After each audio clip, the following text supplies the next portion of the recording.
My grandmother died. I lost more than just the woman who raised me. I lost my future, my security, and my faith in family. All because my sister Amanda decided that being clever meant being cruel.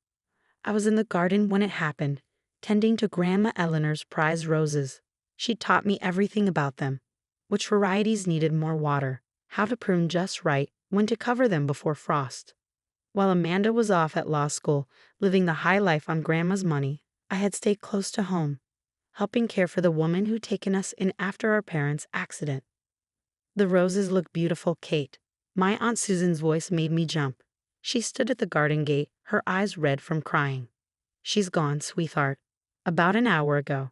The pruning shears fell from my numb fingers. But I just saw her this morning. She was fine. We had tea, she told me about. Amanda was with her at the end. Susan cut in, her voice strange. She had Grandma sign some papers. My blood ran cold. What papers? 2 weeks later, I sat in our family lawyer's office, listening as Mr. Harrison read the new will, the one Amanda had somehow convinced Grandma to sign just hours before her death. And to my granddaughter Amanda, who has shown such promise in her legal studies, I leave my entire estate, including the house, investments, and the trust fund originally intended for Catherine. I couldn't breathe. The trust fund, $4 million that Grandma had set aside for me years ago, knowing I'd inherited her love of gardening and wanted to start my own landscaping business. All of it now Amanda's. This can't be right, I whispered. Grandma would never. Oh, but she did. Amanda's voice dripped satisfaction. She sat across from me in her expensive suit, every inch the polished law student. Everything's perfectly legal. I made sure of that. Mr. Harrison looked uncomfortable. The will appears properly executed, though the timing is unusual. Unusual? I stood up, anger finally breaking through my shock. She was dying. Amanda waited until she was barely conscious and what? Amanda's smile was cold. Made sound legal decisions. Protected the family assets from someone who wants to waste them on dirt and flowers. Please. I'm the one with the law degree, the one with actual potential. Grandma finally saw that. I stormed out of the office, Amanda's laughter following me. But as I drove home for now, until Amanda evicted me, a memory surfaced, one that gave me hope. It was from 3 months ago, one of our quiet evenings together while I helped Grandma sort through old photographs. Katie girl, she'd said, using her special nickname for me, remember the story about the missing diamond? I did. It was one of her favorites, about how her mother had hidden her most precious diamond necklace during the Depression, leaving clues in an old book. Everyone thought it was lost forever until Grandma found it years later, exactly where the clues said it would be. Sometimes, she continued, her eyes twinkling, the most valuable things need to be hidden where only the right person will think to look. At the time, I thought she was just reminiscing. Now, I pulled into the driveway of the grand old house that had been my home since I was 8. Amanda's house now, according to the new will. But something told me Grandma Eleanor, who'd spent her life outsmarting people who underestimated her, had one last trick up her sleeve. That evening, after Amanda left for her hotel, she wouldn't move in until I was gone, of course. I went to the library. The room was a maze of floor-to-ceiling bookshelves containing everything from first editions to gardening manuals. I went straight to the worn copy of The Secret Garden, Grandma's favorite book, and the first one she'd read to me after my parents died. Inside the front cover was her familiar handwriting. For my Katie girl, who understands that the most precious gardens are the ones we tend with love. Below that, in writing that looked shaky but determined, dated just 1 week before her death. The real treasure is hidden where the roses bloom in winter. My hands trembled as I closed the book. The roses that bloom in winter. Amanda would never understand the reference, but I did. In the greenhouse, there was a special section where Grandma grew her winter roses, a rare variety that bloomed to spite the cold. And under those roses, I practically ran to the greenhouse, fumbling with the key she'd given me years ago. In the back corner, the winter roses were still blooming, their pale pink petals ghostly in the moonlight. It took me an hour of careful digging, not wanting to damage the precious plants. Finally, my fingers hit something solid, a metal box, sealed against the elements. Inside was a document, a will, dated 1 month before her death, witnessed by her doctor and banker. And with it, a letter. My dearest Katie. If you're reading this, then Amanda has done exactly what I feared she might. Her father, your Uncle Richard, was the same way. Always taking, never understanding the value of growing things. This is my true will. The one Amanda made me sign won't stand against it. I've left instructions with my old friend Judge Morris, along with evidence of any undue influence Amanda might have used. The trust fund is yours, as it was always meant to be. The house, too. Amanda has her own trust from her father's side, though she conveniently never mentioned that, did she? Plant your gardens, my darling girl. Grow beautiful things. And remember that sometimes the best revenge against clever people is to be wise instead. All my love, Grandma Eleanor. I sat there in the greenhouse, surrounded by the roses we tended together, holding the proof that my grandmother had outsmarted the lawyer-to-be who thought she knew everything. Tomorrow, I'd take the will to Judge Morris. Tonight, I'd let Amanda enjoy her apparent victory, let her think her legal tricks had won. Grandma always said the best gardens require patience.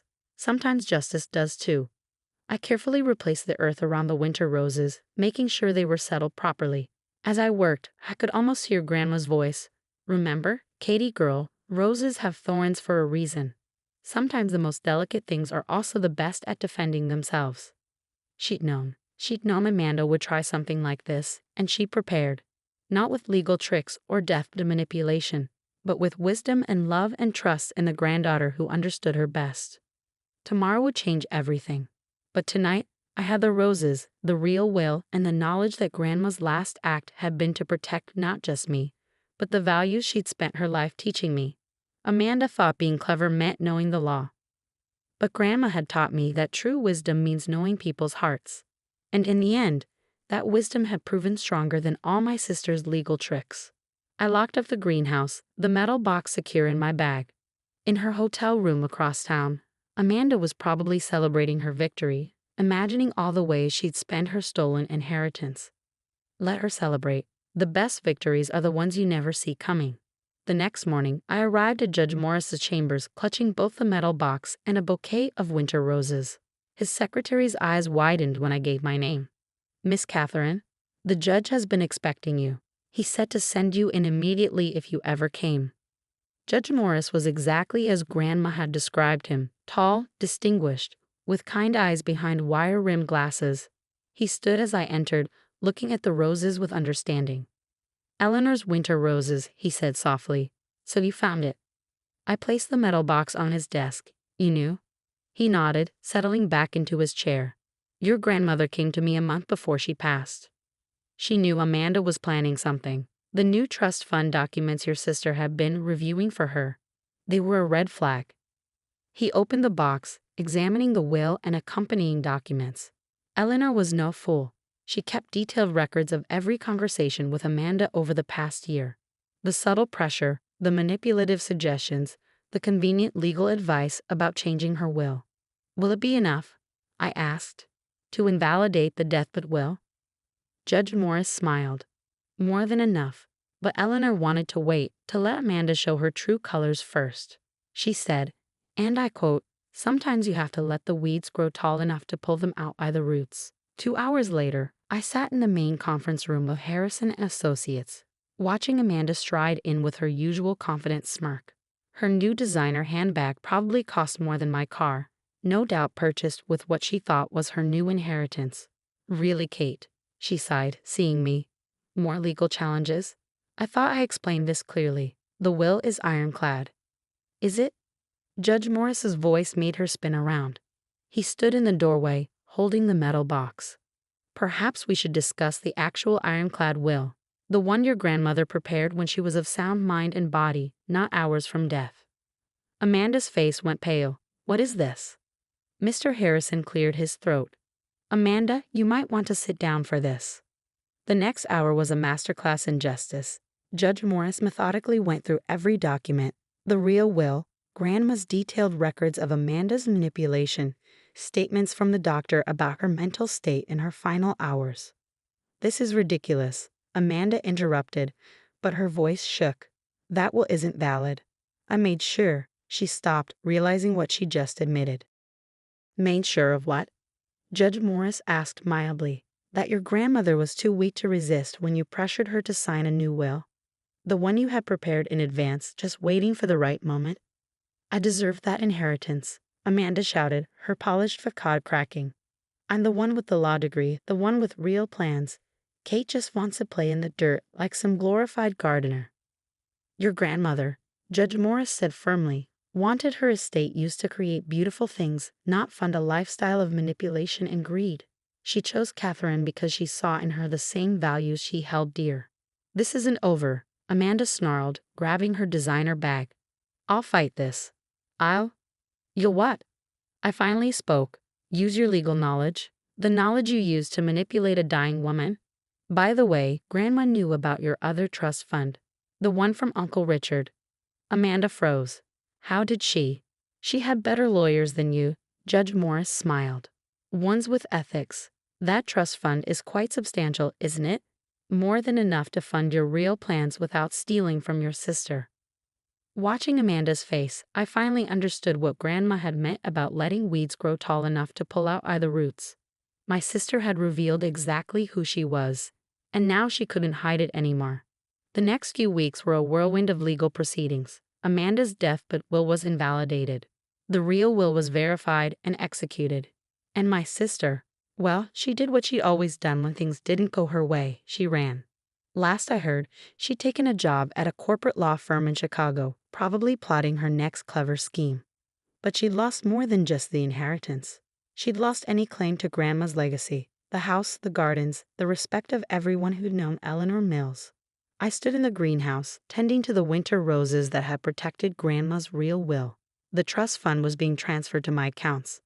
But that wasn't what mattered most. What mattered was that I could finally start building what Grandma and I had planned together.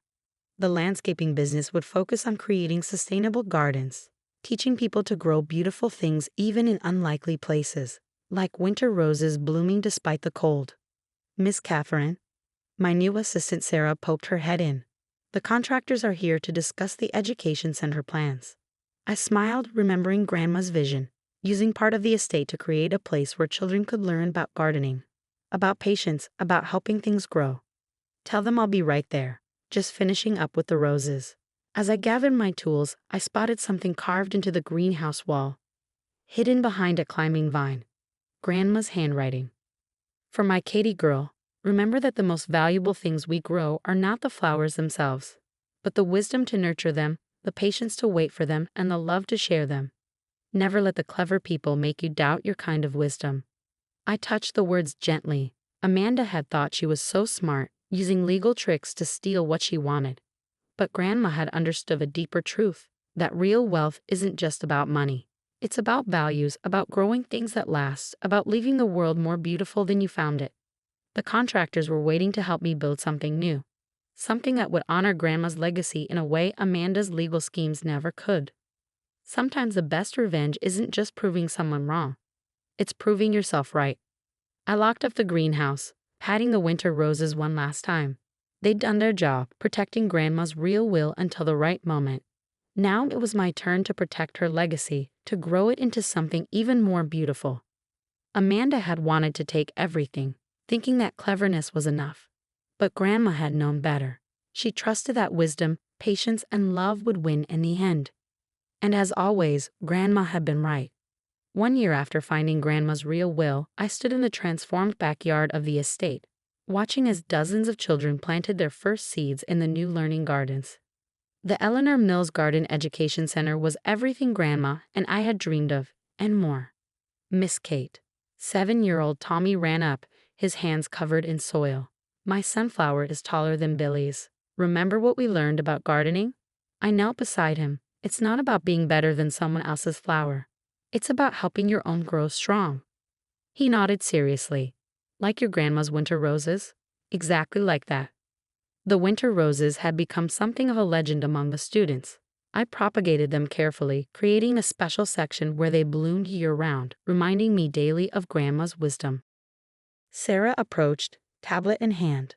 The magazine crew is here for the interview, and there's something else you should see.